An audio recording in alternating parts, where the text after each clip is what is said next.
abantu base South Africa bavume ukuthi leli qembu liletha ushintsho eSouth Africa.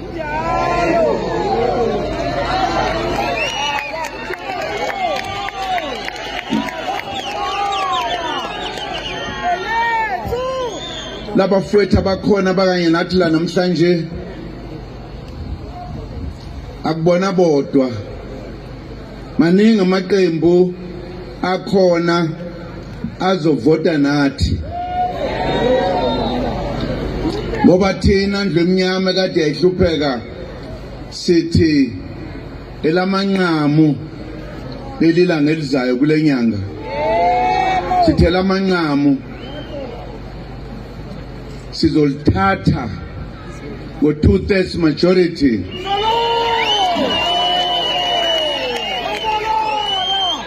silishintshe libe yizwe eliphilayo kunalokho.